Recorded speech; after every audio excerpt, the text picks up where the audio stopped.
मानव मानव एक समान, व्यक्ति की क्या पहचान, मानव मानव एक समान, जाति छोड़ो, जाति छोड़ो, जाति छोड़ो, जाति छोड़ो, जय जय जय जय जय भीम,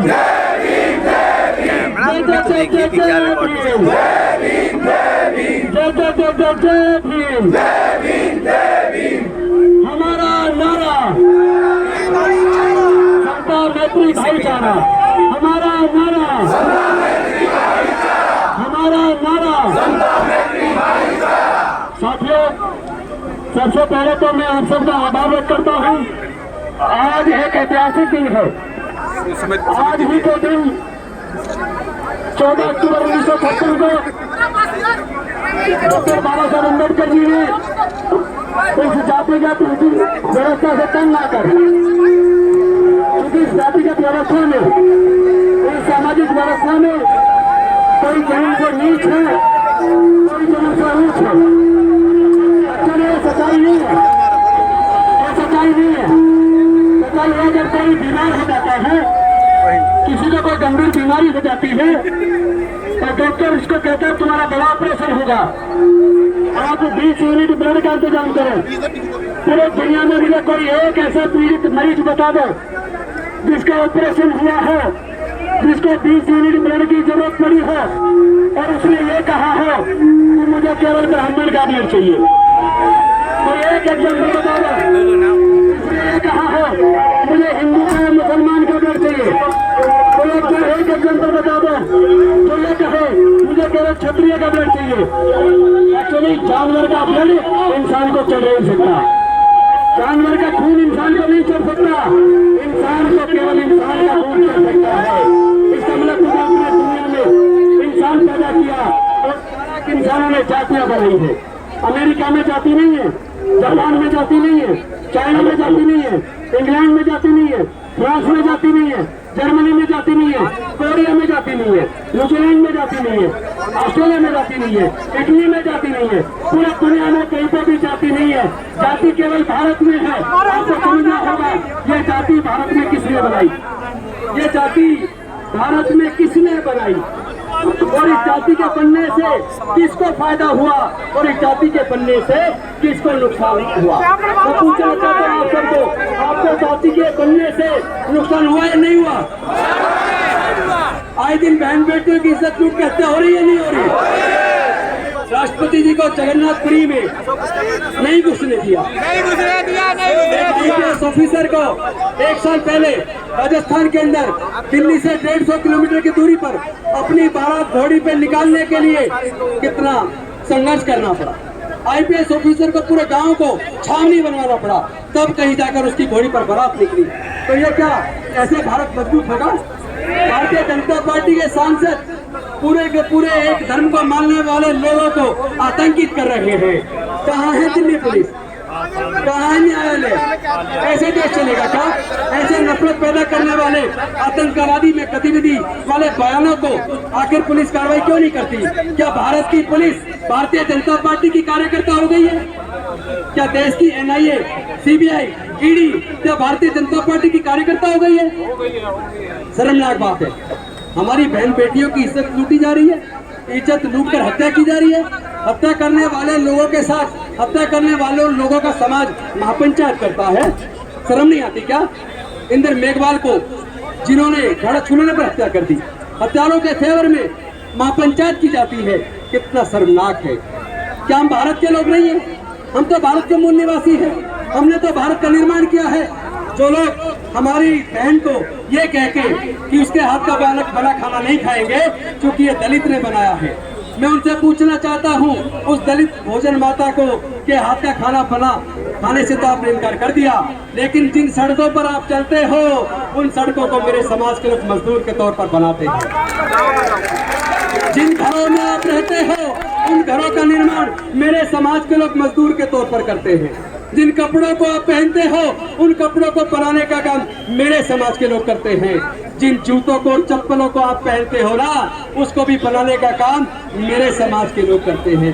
मेरे समाज के लोग पैदाइशी इंजीनियर हैं, मेरे समाज के लोग बर्तन बनाते हैं, मेरे समाज के लोग खिलौने बनाते हैं, और तो और जिन भगवान की मूर्ति की आप पूजा करते हो, उन मूर्तियों को भी मेरे समाज के लोग बनाते हैं।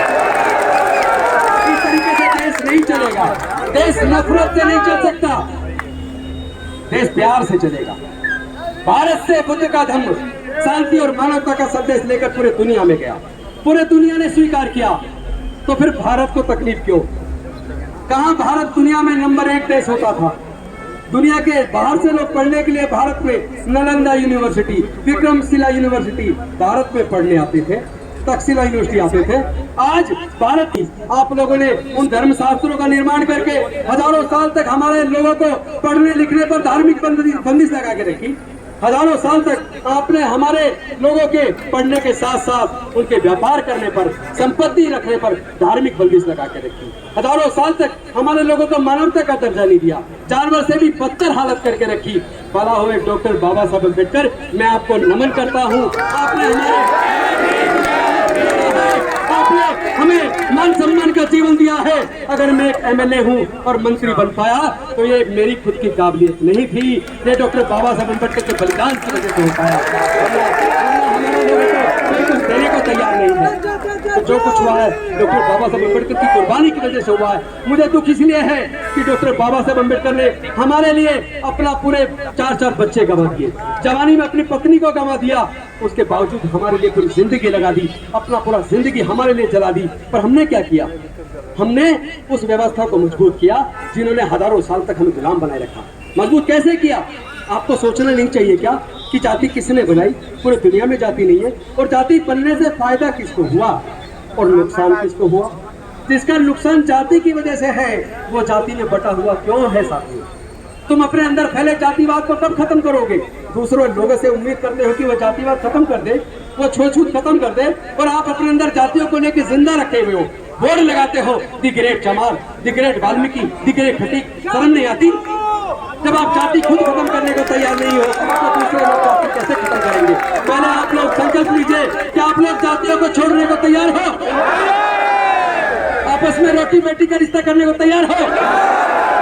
हमारे पास खेत की जमीन नहीं है, हमारे पास इतना पैसा नहीं है कि हम उद्योग धंधे खोल लें, लेकिन हमारे पास बाबा साहेब के दी हुई प्रज्ञा है, करुणा है, सील है, समता, स्वतंत्रता, बंधुता और न्याय का संदेश है। हम लोग पढ़ाई के रास्ते पर जाकर अपने समाज को आगे कर सकते हैं, लेकिन इन लोगों ने हमारे साथ एक छल किया है।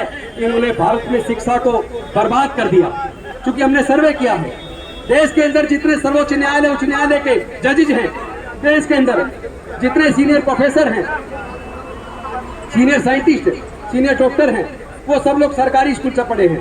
तो फिर अब सरकारी स्कूल बर्बाद क्यों किए? ये पूरी शिक्षा नीति को प्राइवेटाइज क्यों किया? कौन इसके लिए जिम्मेदार है? ये नहीं चाहते कि हमारे बच्चे पढ़े, इन्होंने इसीलिए इन्होंने एजुकेशन को इतना महंगा कर दिया ताकि हमारे बच्चे पढ़ ना पाए। ये नहीं चाहते कि हमारे बच्चे पढ़े, क्योंकि इनको ये तकलीफ है। जो लोग हजारों साल तक इनके गुलाम थे, 15-15, 16-16 घंटे जो लोग काम करते थे, काम के बदले में पैसे नहीं मांगते थे, केवल बचा कुचा खाना मिल जाता था, उसी से अपने आप को जिंदा रखते थे। उन लोगों को ये तकलीफ हो गई कि ऐसा इनके पास क्या आ गया। आज ये जुर्म के खिलाफ बोलते हैं, मुकदमा दर्ज कराते हैं। आज ये लोग काम के बदले में न्यूनतम मजदूरी मांगते हैं। उनको तकलीफ हो गई कि अगर ये दलितों के, पिछड़ों के, आदिवासियों के, गरीबों के बच्चे, मजदूरों, किसानों के बच्चे पढ़ जाएंगे तो इनकी फैक्ट्रियों में, इनके खेतों में सस्ते मजदूर कहाँ से आएंगे? ये तकलीफ है। इसलिए उन्होंने हमारी एजुकेशन सिस्टम को तबाह कर दिया, इतनी महंगी शिक्षा कर दी, इतना महंगा इलाज कर दिया कि हमारे लोग इलाज के बिना मर जाएं, हमारे लोग शिक्षा से वंचित हो जाएं, हमारे लोग दोबारा से गुलाम हो जाएं। लेकिन मैं आह्वान करना चाहता हूं, भारत के लोग अब दोबारा गुलामी स्वीकार नहीं करेंगे, हमारे समाज के लोग दोबारा गुलामी स्वीकार नहीं करेंगे। मैं आपसे पूछना चाहता हूँ, क्या आप अपने बच्चों को गुलाम देखना चाहते हो? नहीं चाहते तो इस लड़ाई को लड़ना होगा। ये लड़ाई हमारे बच्चों के भविष्य की है, ये लड़ाई हमारी बहन बेटियों की इज्जत की है, ये लड़ाई हमारे समाज के मान और सम्मान की है। देखिए, आप सबको गौरव होना चाहिए। हमारे VCQ के प्रेसिडेंट, VCQ हमारी जिसको हिंदी में अगर कहें तो दलित पैंथर्स पार्टी, उसके नेता राष्ट्रीय अध्यक्ष जो सांसद हैं तमिलनाडु से, वो तमिलनाडु से स्पेशली चलकर आपके इस आंदोलन को ताकत देने के लिए आए हैं। मैं तिरुमा वलमन जी को आभार व्यक्त करता हूं कि हमारे बीच आए, और मैं चाहूंगा कि कम से कम तिरुमा वलमन जी को आप 2 मिनट उनको भी सुनिए। बहुत बहुत धन्यवाद।